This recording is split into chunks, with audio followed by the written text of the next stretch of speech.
So welcome to our podcast on escaping the major projects echo chamber. I'm Andy Murray, the Executive Director of the Major Projects Association, and I'm joined by some of our speakers from the conference who are going to reflect on the key takeaways and discussions and conclusions from conference, as well as allow me to explore some additional items that came from it. I'm joined by Richard Corduroy, Managing Director of the Oakland Group, Laura Doughty, Client Head of Culture and Sustainability at Sellafield, and Professor Harvey Mailer, Senior Fellow in Management Practice at Saïd Business School. Welcome. What I'd like to do is just to give a bit of context in terms of the topic of the conference. So it was very much built on the previous year's conference, where we looked at the past 40 years of major projects, looked at practices that we'd ceased doing that we felt that needed to come back, if you like, rewilding of good practices from the past. And then we also looked at current practices where we felt they were no longer fit for purpose because the need had changed. And this conference really built on that last item, recognizing that the nature of major projects today is very different to how they've been in the past. And if we simply keep refining our approaches incrementally based upon our past successes and failures, then we're at risk of just solving past problems rather than tackling those of today and tomorrow. Harvey, I would just like to start with you, if I may. You kicked us off at the conference by explaining what an echo chamber is. So for the benefit of those who didn't join us, or for those who haven't read the highlights report, can you just remind us or just give a quick overview, what is an echo chamber? Sure, thanks, Andy.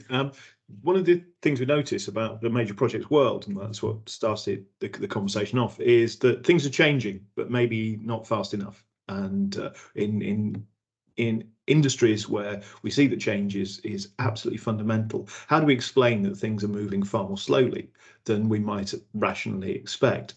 And so the notion that one of the devices, that one of the reasons that this is happening, changes and happening at the speed we would expect, is that there are these things, echo chambers, which are holding things back. So we said that an echo chamber is a social structure for a start, so that can be a work team, a group, or a bunch of people you get to work together with on social media somehow or other.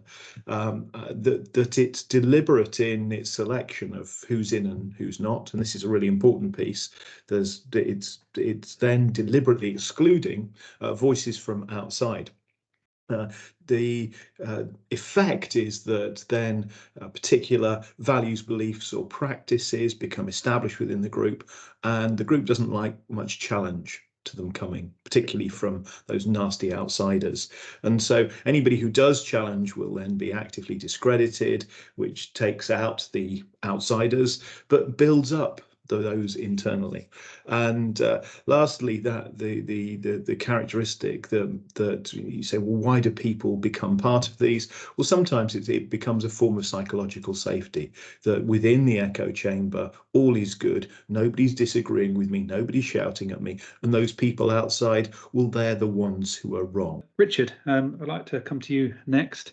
You had the task of on a panel of contributing to the discussion around that, getting the basics right. It's not, something we need to, we need to challenge our thinking and think of new paradigms. But at the same time, we can't overlook the fact that some of our poor performance is just because we're not getting the basics right. Our report writers kindly captured things that you were saying and have written a quote. Everyone can find the data that fits their point of view, but so often what's missing is the narrative that provides a genuine balanced assessment of what's really going on. I think, really picking up from Harvey, one of the striking bits of the conference for me was there was no dissent with the hypothesis that we live in echo chambers and generally they're negative. I didn't hear anyone actually push back at that not being a truism. And then I didn't hear anyone push back at, that probably leads us down some places where we'd rather not go. Now, I'm a data zealot. I believe in the power of it. I believe in all the things it can unlock. But I'm also a skeptic in that talking about data is a red herring. It's about what are the decisions we need to make and what are the processes to gather that information and then make good decisions on it. And I suppose my reflection post-event is we can go and get the data we always measure, and we can get it faster and bring it in and put it into an ever prettier picture, and we'll just make the same decisions that we've always made, quicker, faster, and equally wrong. And actually, it takes quite a bit of thinking about the system to go, well, what are the blind spots we have? Where do we get natural confirmation bias? Where do we pick out the things that we'd like to see? And actually, it takes quite a bit of thinking about the system to go, well, what are the blind spots we have? Where do we get natural confirmation bias? Where do we pick out the things that we'd like to see? And where might we find counterpoints that would perhaps give us a better indication if we're going to deliver the project or the program but not deliver the outcome, or we're leaving stakeholders behind, or we're taking short-term decisions that actually are going to come back and bite us in year end downstream. And actually getting the basics in my head is well, let's find ways of measuring that, and that might be a sensor on a system. It might be having stakeholder groups that we really genuinely listen to, and then presenting that in a way that actually structurally makes it hard for the project to overrule. We heard the NASA story, the sad NASA story, that loads of people knew that one of the shuttles was going to fail on takeoff because it had been too cold, and everyone still, despite knowing that, let it happen. But I do think if you bring that decision making into the heart, it's less likely to happen. And then I think that is basic decision making, basic measurement, basic reporting. And we don't have to, we haven't mentioned AI or anything clever or any of that other stuff that gets talked about. This is really just how do we change the structural way we run our programs to probably not eliminate the echo chamber, because I think that's impossible, but actually recognize we're in one and find ways of alleviating the risks that presents. I'm now joined by Andrea Powell, partner at EY. I think some of the things that I thought were quite interesting were Karina's reflection that, a question perhaps whether we are deliberately creating an echo chamber in government with some of the ways that we are establishing our approach to project delivery, as well as that sense of, in some cases, we're trading our sort of psychological safety for being part of the echo chamber. And I think those some very interesting thoughts for me coming out of that. But certainly I think we were unanimous, at least in our agreement, that there is a sense of an echo chamber in sort of these quite insular projects and insular kind of industry groups and forums in some cases. And we do need to look outside of that. I would like to pick up on something that you said quite early on in your sort of panel reflections. And that was that when major projects get going and they get their momentum, in some cases the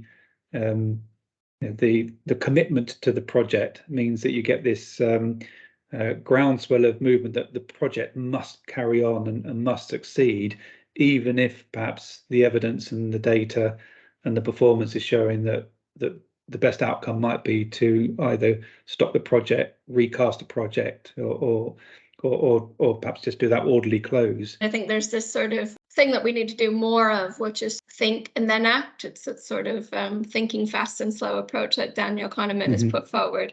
When we're discussing, is it just about needing the basics, or do we need something different to help us get out of that? My reflection was that the basics are necessary, but not enough on their own.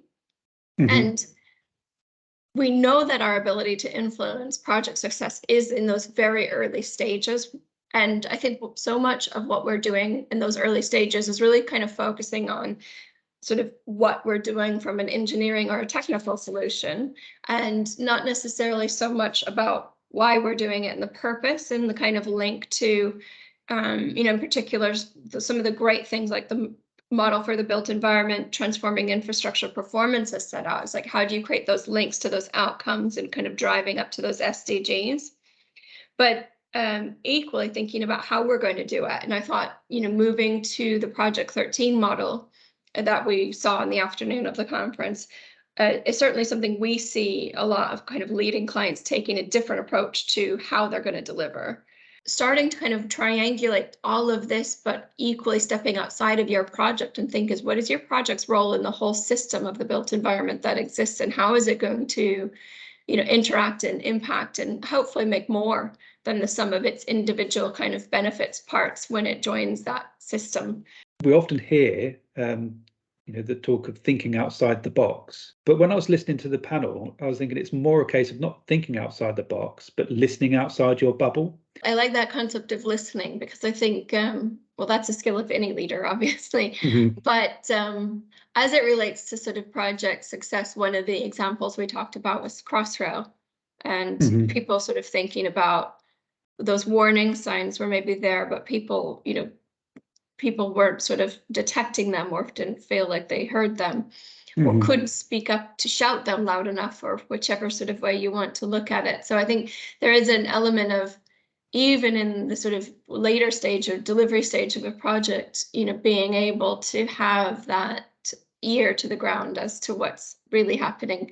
And part of that for me, I think, comes back to creating an environment of sort of inclusivity and psychological safety and transparency within the project team. But to your point and your question about sort of listening outside of the bubble, as it were, I think it's, creating the time and the space to go and understand and find some of those things that are outside, whether that's somebody that, you might disagree with, somebody you might be competing Mm-hmm. with, somebody that's in a completely different space.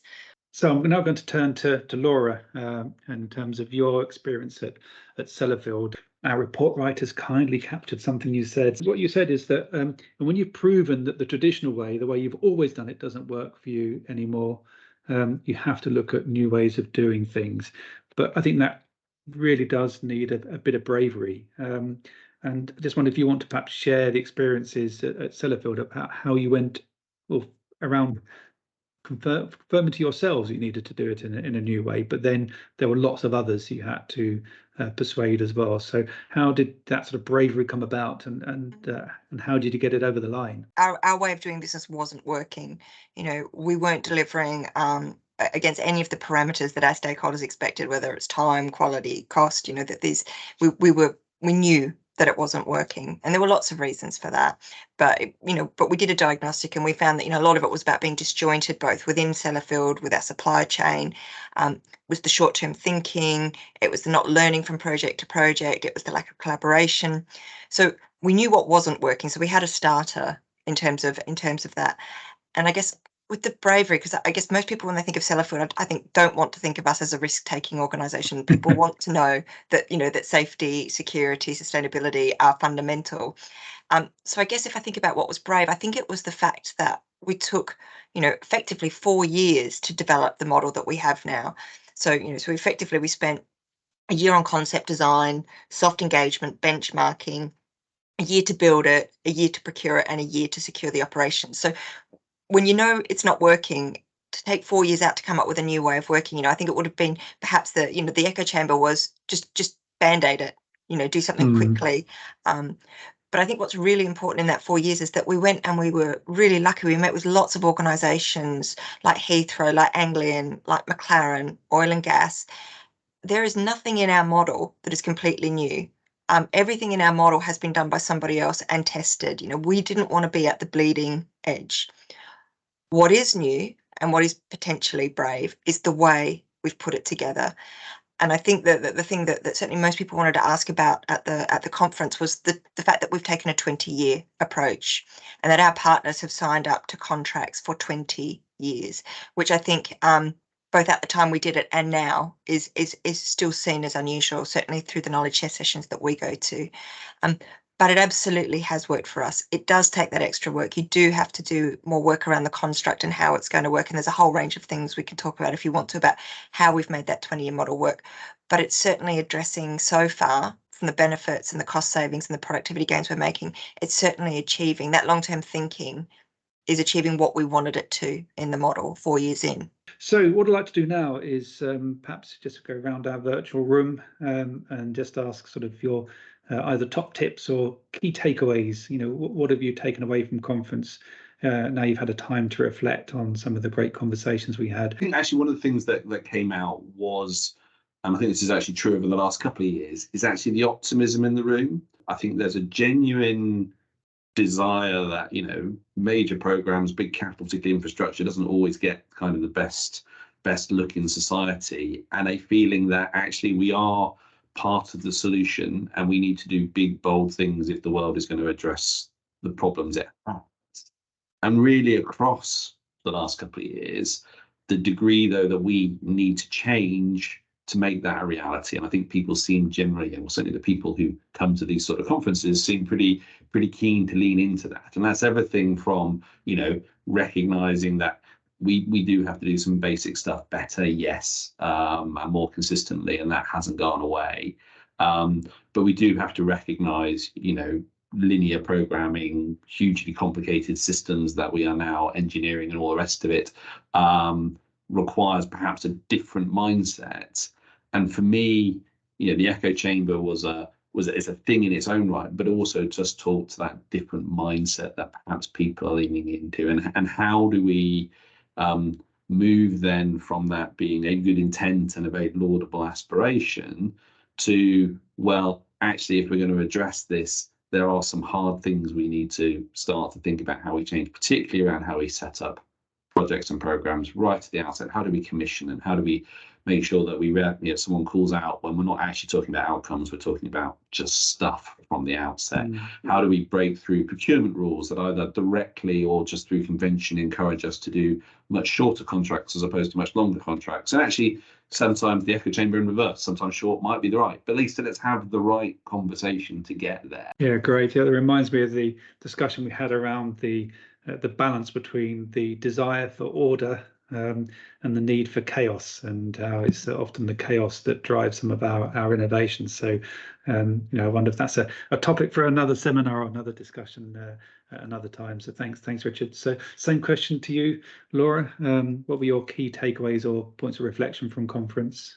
Perhaps historically, the echo chamber has been a little bit process driven, and that process was the answer to everything.